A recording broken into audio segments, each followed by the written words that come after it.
back to Atypical Talk. This is a podcast where we have conversations that illuminate the intersection of faith, culture, and the common spaces of our humanity. I'm Abby. I'm Allison. And I'm Joel. And our first question today is, what website or app could you not live without, and why? The weather app, because I check weather. No, I'm just kidding. I'm like, for real? No, the truth is because I'm a very spiritual person. The Bible app. No, I'm just kidding. I'm not going to say that. Honestly, I was thinking about it. Probably the intersection of my life and my work. Not proud of it, but I probably think Facebook. Probably because that's where the people are, and I think so much of my work is connected to people that I help lead and care for and shepherd, and they're there, so I can see what's going on in their lives. And then I get sucked into the crazy cesspool that is Facebook while I'm there often. But it's probably the app that I most frequent because of work. And then I get into like a Facebook group about something that I'm into, and their posts are all the time. And that's probably mine, even though I'm not proud of it. That's where Just I'm stay at. out of the comments section. Then you'll be all right. Yeah. You'll be all right. Uh-huh. Yeah, no, I was going to say Starbucks app. That's a big one. But for me, it's probably TikTok, honestly. It's super funny. It's educational. It supports small business in a lot of ways. It's even been used to, locate missing people before, you guys. It's so diverse. I love it. Yeah. There's a lot on TikTok. I feel like TikTok would be one of my number ones, but for me, like if I'm running into an issue that I cannot figure out, I add the word Reddit to the end of my Google search, and I always am able to find an answer from someone, like a real person who's asked on Reddit. And so I feel like Reddit is my number one. Just it's my go-to if I'm looking for like authentic reviews about something or trying to find a solution to some problem I'm having. It always. And that's Reddit. And I've stumbled upon it many times. Yeah. But like, how would you describe what kind of website is it, or what, it's not an app, right? Or is an app within a website? It is an app as well. But it's like a message board that's always open, kind of? Right. Yeah, it's kind of like a message board. And so there's subreddits for different topics. So you can find a topic for different movies, or it can be broader and be like, the state of Indiana or something like that. And usually, if you're having an issue, like I had some issue with audio recording equipment, and I went to Reddit, the subreddit titled Audio, and people had answers for what I was trying to figure out the other day. Really helpful. Yeah, so there's lots of helpful stuff there. But yeah, in the comment section of Reddit, you can actually sort by controversial. And so you get the terrible comments, the drama right at the top if you want them. It's amazing. I wish Facebook had that. We just sort by, least to most or whatever it is instead. Mm-hmm. Yeah, but that would definitely be my number one. So speaking of different apps, TikTok is at risk of being banned in the United States. And Joel is happy about this. He wants to see us suffer. I have worked so hard on my argument for today's episode. Oh, good. I love this. Yeah, okay. Science. You just wait. So the article we're talking about today is called "Lawmakers Say TikTok Hearing Validated Security Concerns, but TikTokers Aim Criticism at Congress." This is a USA Today article by Sarah Elbeshi and Ella Lee. The U.S. may be banning TikTok. Congressional hearings took place this week, and TikTok CEO Shu Zhi-Chu came to give his testimony.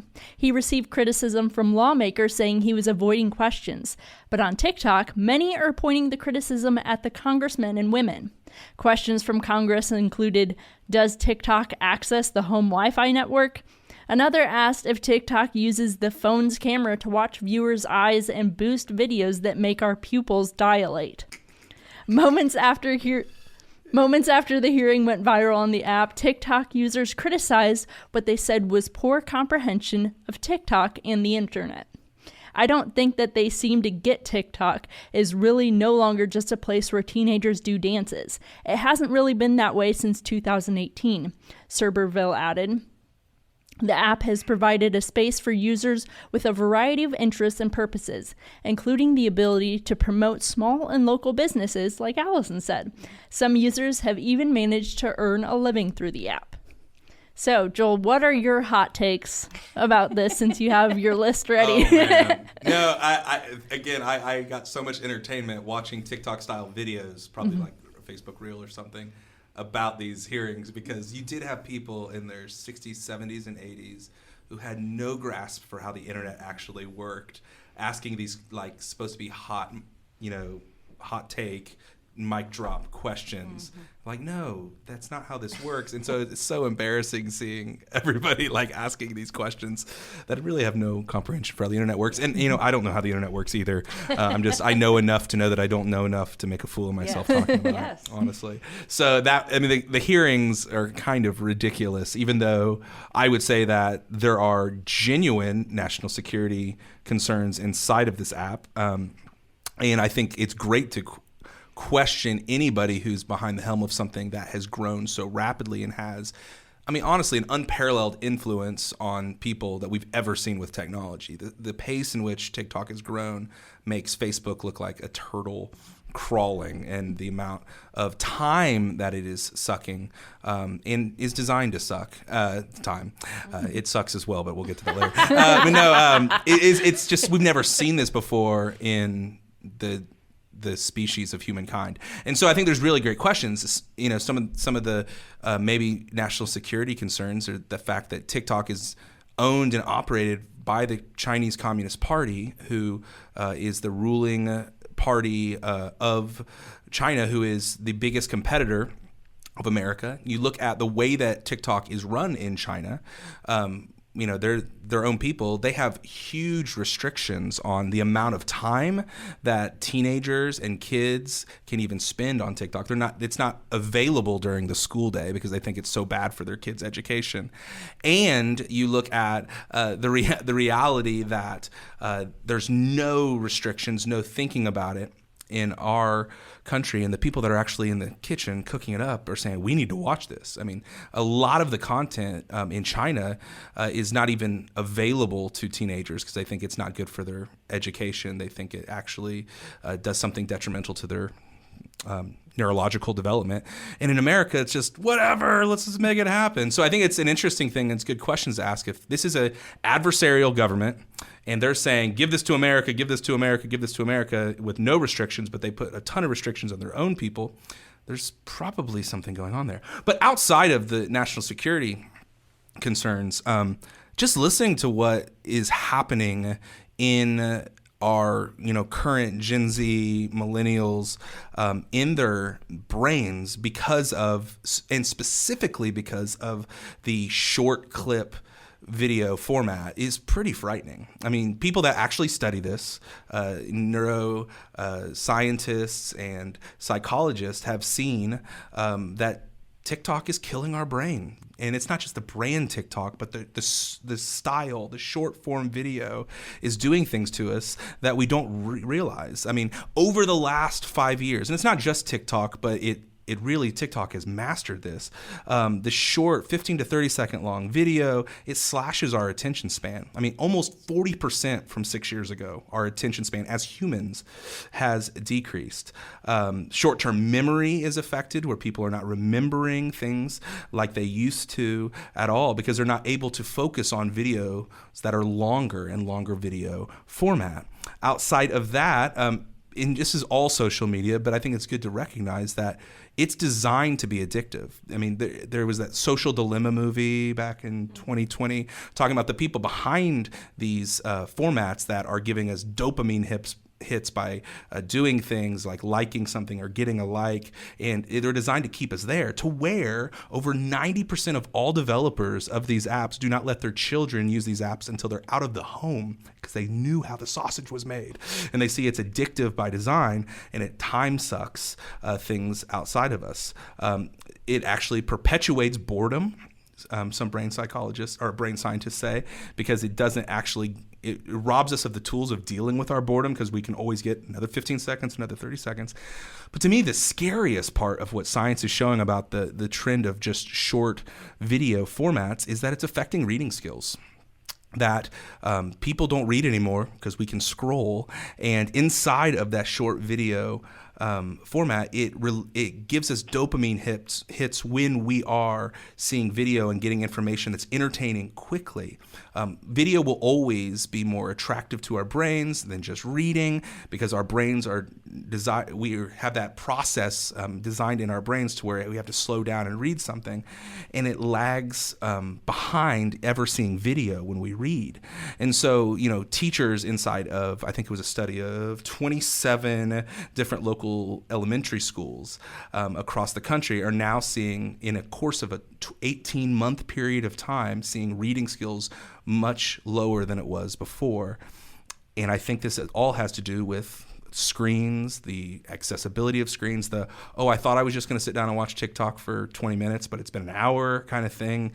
Because it's designed to be addictive. It's designed to keep us engaged. And I think there are some unintended consequences to this that we should pay attention to.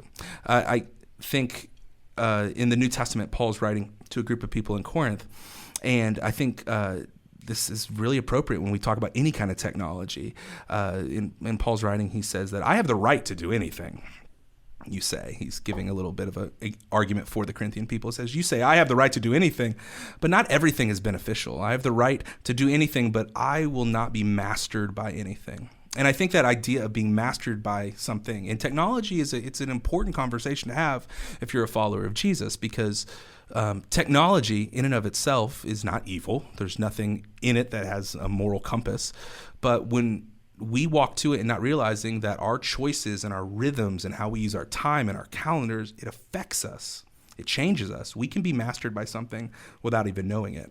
And it seems to me that there's a lot of mastering happening in something that we're entertained by, that maybe we should have pause and ask questions about, how much time did I just spend doing that? It can be a little scary. And so, technology, not evil, not good, but it is changing us. I mean, we can see this in reading scores. We can see this in the way that our frontal lobes are developing slower and later because of screens. And I think the short video format, as entertaining as it is something that, other countries are taking a look at, that it's not healthy for us in the long run. I think it's wise for us to take a look at it as well. Soliloquy, done.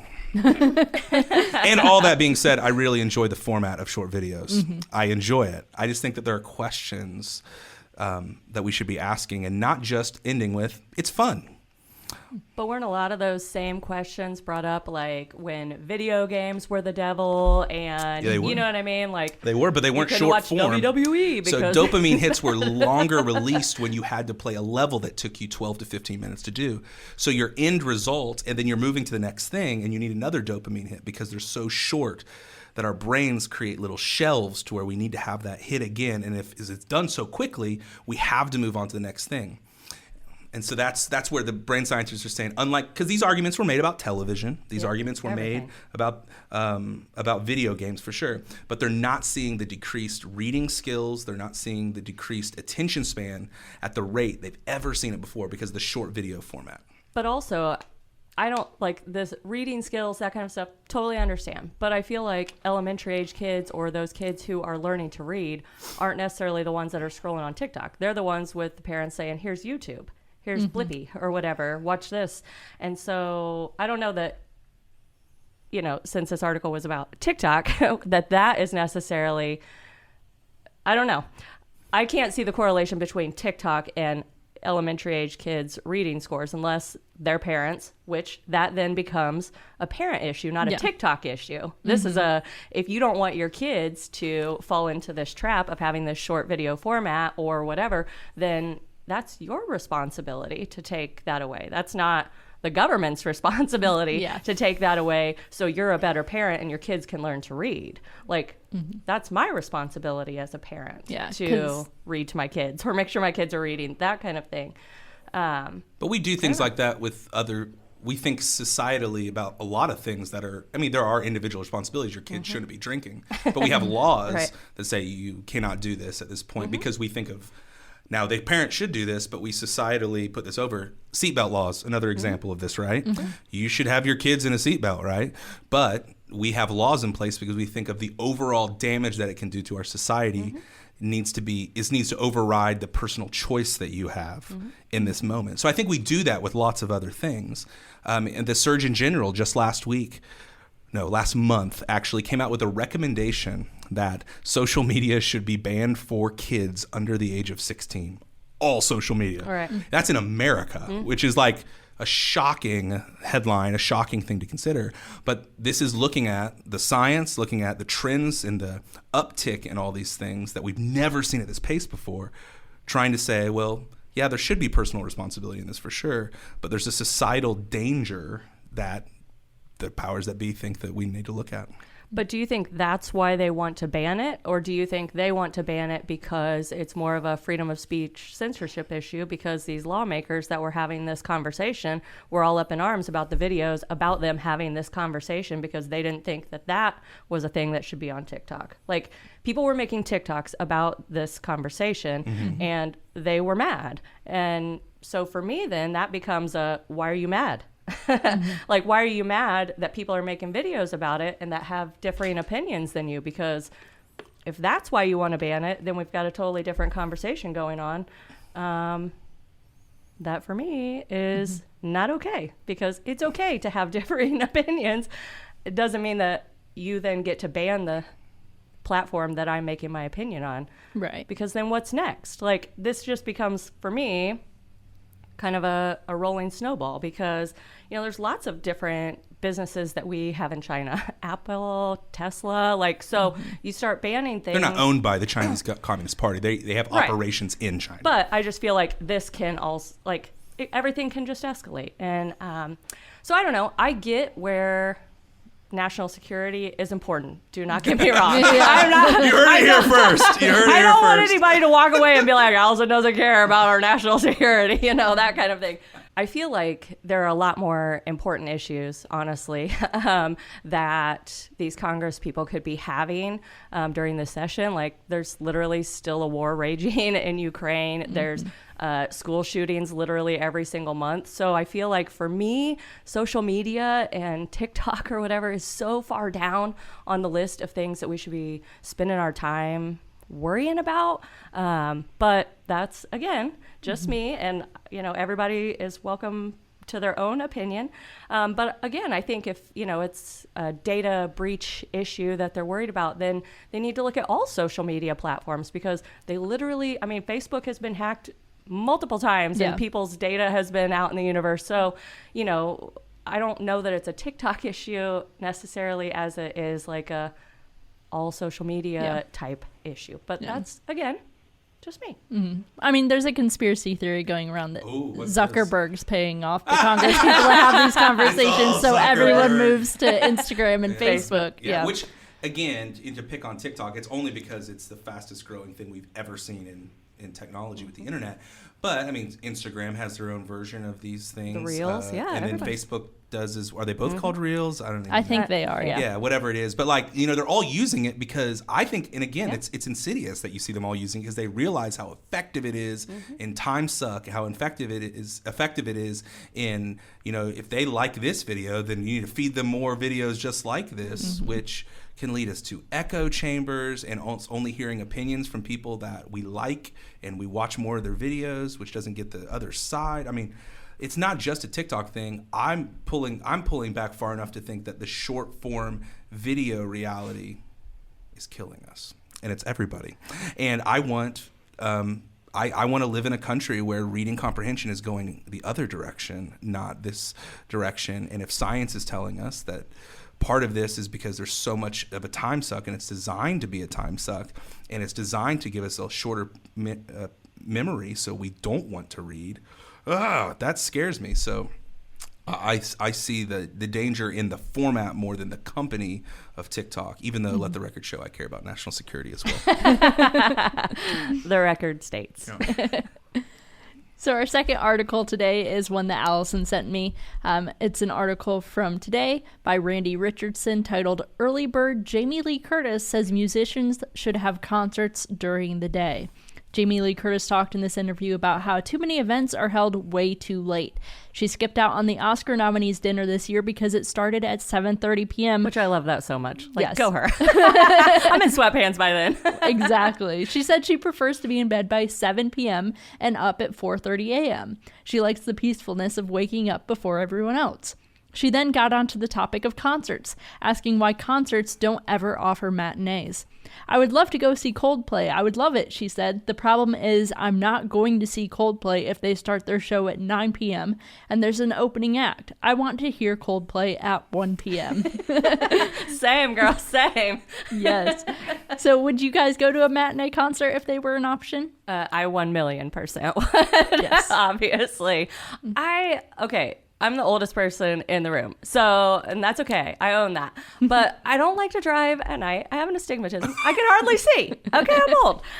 So if I could go during the day, I am down. Also, like, start your day, go to this concert, you have the rest of the day. Then I'm not super tired the next day at work either. Like, I'm more productive. So Yeah. I'm here for it. Mm-hmm.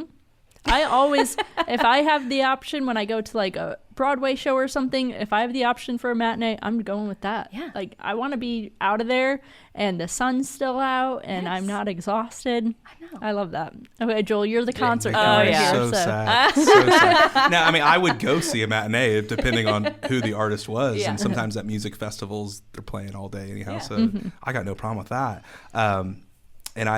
But I think there's something that's just really fun to me of like the day of the show and you have a lot of the waiting. day, yeah. You have a lot of the waiting and a lot of the anticipation for, oh, I can't wait for this. And for me, I've done a lot of shows where I have actually standing room only, and people line up at like 11 a.m. and you're sort of like all day sitting and talking to these other people that are traveled from across the country to see this show, and you're talking about it, and then you're like, hey, will you save my spot? I'm going to go grab some food at this food truck, and you come back and it's this whole expectation thing, and then you get brought into the venue, and then you have to wait another 3 or 4 hours before the opening act comes out, and there's just this sense of not instant gratification. I'm waiting on this thing, and then you see the sun go down, and it feels like, here we go.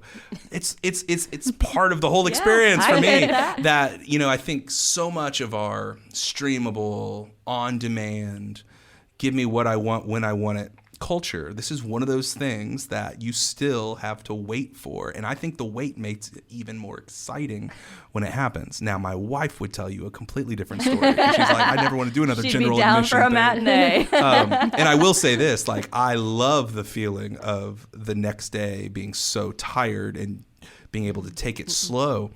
But now I want to have nothing to do until like afternoon the Right. next day. I'm too old for just getting up and going the next day the same way. But that good exhaustion feeling. Another like big concert tip for me is like you don't eat a lot before the show at all. You just snack a little bit, and then when the show's done and all the adrenaline's gone, then you get your like drive-through junk food, Yep. fast food afterwards, and like a McDouble from McDonald's is like heaven's chef's kiss after you're exhausted and sweaty from a long day of waiting for a show and then the show. So I would go, of course, because I'd love to just be around the artist and be in the music. But there's something about the long wait that I feel like it's one of the only things that you can't get instant gratification for anymore. And you have to wait for it.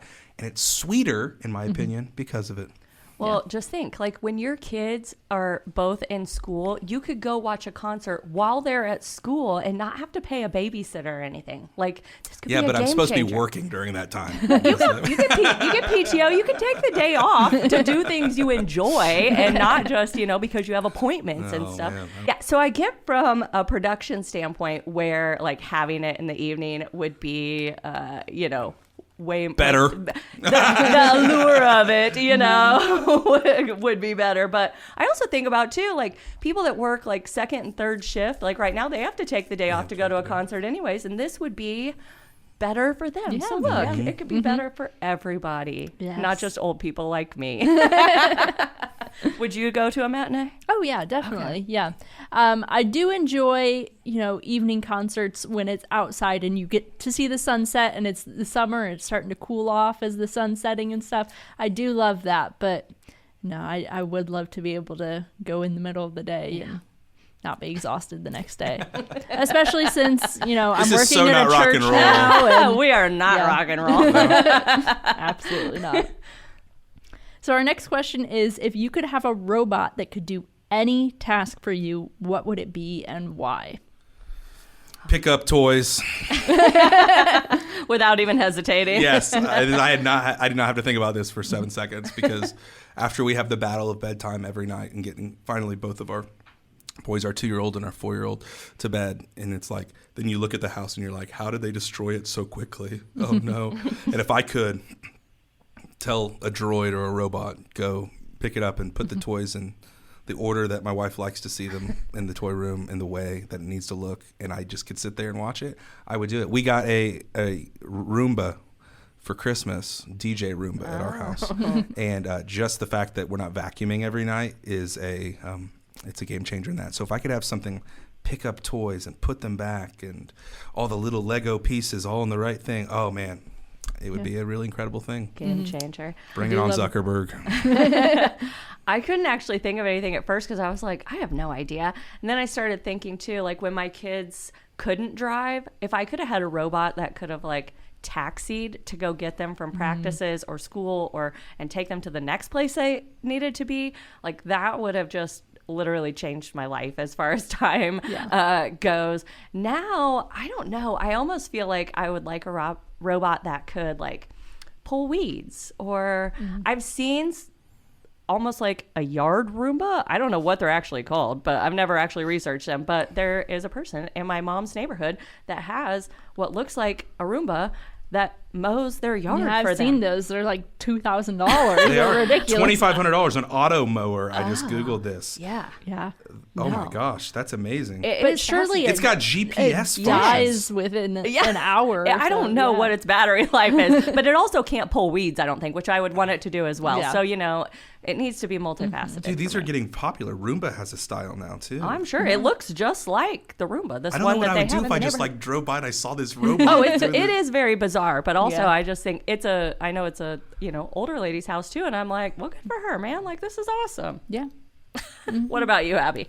I would want one to drive me around because I really don't like driving. I get so anxious driving sometimes. And also, like, I want to just be able to, like, nap sometimes when I have to go somewhere. It's true. you Or know? when the sun's in my eyes, like just robot mode. Yep, yeah. Or, like, when my husband and I are going someplace, normally he's the one driving, and I feel bad if I take a nap while he's driving. And so if he's not driving and I'm not driving, we both can just take a nap. I mean, I'm here for that. yeah. You get Elon on the phone and get yourself a Tesla, and that way know. your naps. Well, I I've don't know if heard- I would trust it. Oh, I've No, heard you're I- not supposed to. You're not supposed to. Yeah, for sure. yeah. I have too many control issues for that. There's no Yeah, way. yeah. So I'd need like an actual, Jetson style robot that drives me around. Yeah, not just the empty seat in the car or whatever. Yep. Scary. So our final topic today is a CNN article by Samantha Murphy Kelly. It's titled "The Way We Work is About to Change." We may not realize it, but many of us have experienced AI in one way or another. When your phone or computer suggests the wording for the rest of your sentence, that is AI. When you get suggestions on Spotify or Netflix of what to listen to or watch, that's AI. And most recent video games incorporate it to adjust how the non-playable characters interact with you. Now AI is expected to make its way into workplaces in new ways. Both Microsoft and Google have introduced new AI features. Google's new features, for example, promise to help brainstorm and proofread written work and documents. Meanwhile, if your workplace uses popular chat platform Slack, you'll be able to have its ChatGPT tool talk to colleagues for you, potentially asking it to write and respond to new messages and summarize conversations in channels. The new AI features in Google and Microsoft are designed to be co-pilots that help get the work done quicker. They're focused on job tasks and are not being created to take over people's jobs, Rowan Curran, an analyst at Forrester, emphasized. So, what are your thoughts on this? I know yesterday we messed around with ChatGPT a little bit. Yeah. It's an AI that you just ask it questions or ask it to do something, and it will do something for you. For example, what was one of the ones we did yesterday? I asked it to tell me a story about narwhals, and yeah. it did. It was a tragic story for the record, but it wrote out an entire bedtime tale, about narwhals, which was fascinating. But there's a quote in that same article that says, blind trust in these solutions is as dangerous as complete lack of faith in the effectiveness of it. And I think that's kind of where I fall. I hesitate to turn over all control to it because it doesn't actually know me, but I don't want to count it out either because I feel like there are uses for it or it could be effective. But, for example, one of our coworkers yesterday, I had it he asked it to write out a professional email for him or whatever. Well, it didn't sound like his voice at all. So I think there's some of it where you're going to have to go back and edit. So that way the tone actually sounds like you know what I mean? Because it just doesn't know you, so it doesn't sound like you. It's definitely not perfect because I also asked it to summarize some of the articles we talked about today because I have to write out these summaries myself. And so I asked it to summarize the Jamie Lee Curtis article, and it summarized it to say Jamie Lee Curtis is against concerts in the middle of the day because children are more likely to go to those concerts and then they'll get into drugs. And it took a dark turn. It really did. There was nothing in the article about that, so I have no idea what it was trying to summarize here, but it is definitely not perfect in any sense here. But you could use it when you're putting your kids to bed. Just be like, tell me a bedtime story, and then it just will go, and you don't have to ever come up with another one of your own. This is the podcast where Joel sounds like a Luddite and I'm against all technology. I'm cynical and skeptical about all technology, but I have so many questions about AI and who's controlling it. Where's the information coming from? I just asked a random question in my sermon research this morning from it, and I'm like, oh, that sounds really good, but I'm like, where are these sources coming from? Now I need to Google and make sure it's accurate. There's all that kind of stuff, and I'm a little bit just cynical, skeptical towards just a free reign of the idea because I've seen Terminator 2, and I see the way that these stories. I feel like so many sci-fi movies start with, "Oh, we can do this," and they never stopped and asked, "Should we do this?" and what are the effects of doing this. And I think there's just a lot of really great questions, and maybe this is a good place when we're at sort of the beginning of AI as a technology to ask questions like, who will determine the ethical boundaries of AI? Who is ultimately deciding that? And because somebody is, and what does that look like? Does that look like your ethics, somebody else's ethics? What is right and wrong? If humans can't define our values, how will machines? Because humans, we argue about our values all the time, right? And determining what's right and wrong and what's important. And who's going to do that with machines? Someone's programming that. Could AI have a future? There's positive things like, could AI have a future role in peacemaking between countries? But also, are there negative consequences like, will AI result in unemployment? Will people be out of work because of artificial intelligence? I mean, a really scary thing to think about is the most common job in all 50 states is truck driver, semi-driver. That's the most common job. It employs more people than any other industry. AI could very simply, with a Tesla-like technology, you don't need a person to do that at all. And that's the most common job in 50 states. Yeah. So what do we do with that, right? You know what I mean? And these are a lot of times people doing this that do not have job, transferability, and a lot of them don't have certain degrees that would get them into other things. And we have to deal with these kind of things. It reminds me of in Jurassic Park, I think it was Dr. Ian Malcolm says, you were so obsessed with if you could do something, you never stopped and asked, should you do it? Yeah. And what does it mean, right? And I think you hit on, Allison, a really good point that as a person of faith, there's something that can happen through information, and you can get the right information in an email. You can get the right information across to somebody, but there's something beautiful and powerful about an embodied message.